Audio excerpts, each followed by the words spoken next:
Om Swastiastu. Saya Ayu Danisha Maharani, nomor absen 3, kelas 710 akan mempresentasikan peta konsep dan pengertiannya. Norma dan UUD NRI tahun 1945.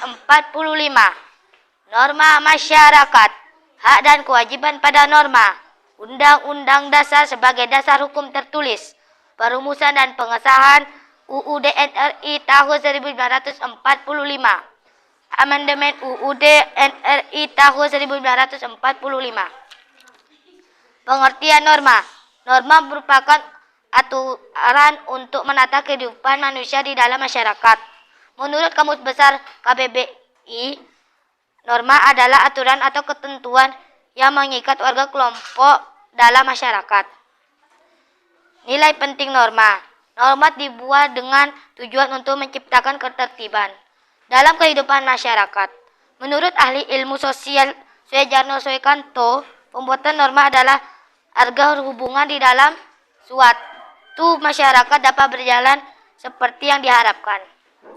Ketika suasana keluarga serta masyarakat tertib, maka seluruh orang di keluarga maupun masyarakat akan damai. Terdapat beberapa nilai penting norma yang perlu diperhatikan. Di antara nilai penting norma tersebut adalah menciptakan ketertiban dan keamanan bersama, mencegah benturan kepentingan antar warga, menjadi petunjuk bagi setiap individu dalam mengalami kehidupan di masyarakat, dan juga mewujudkan keadilan dalam kehidupan masyarakat berbangsa bernegara. Hak dan kewajiban pada norma. Setiap norma selalu mengandung hak dan kewajiban, seperti yang terjadi pada pelajar di sekolah. Aturan atau norma sekolah melakukan setiap siswa tiba di sekolah jam 7. Itu adalah contoh kewajiban. Setiap lakukan kewajiban pasti ada hak pelajar, yaitu mendapatkan bimbingan oleh guru selama proses pembelajaran. Undang-Undang NRI tahun 1945 sebagai dasar hukum tertulis negara. Setiap negara perlu memiliki dasar hukum tertulis agar dapat membuat berbagai undang-undang serta aturan lain yang benar-benar baik. Dasar negara Indonesia adalah Pancasila. Maka di tahun 1945, para pemimpin bangsa membuat dasar hukum tertulis tersebut berdasarkan Pancasila. Maka di tahun 1945, para pemimpin bangsa pun menyusun dasar hukum tertulis tersebut berdasarkan Pancasila. UUD menjadi dasar hukum tertulis dari semua hukum di Indonesia.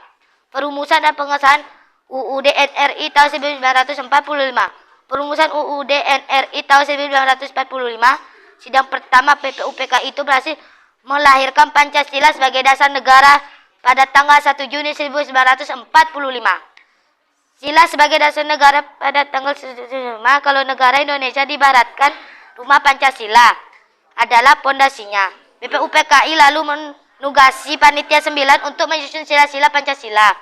Tugas itu selesai tanggal 22 Juni 1945. Pancasila siap dijadikan pondasi untuk merumuskan dasar hukum tertulis. Lalu Pancasila dimaksudkan inti mukamidah atau pembukaan dasar hukum tertulis. Amandemen UUD tahun 1945. Perubahan-perubahan undang-undang juga disebut sebagai amandemen. Tahap perubahan amandemen UUD NRI tahun 1945 dilakukan 4 kali. Semua perubahan itu dilakukan dengan tetap menggunakan Pancasila sebagai dasarnya.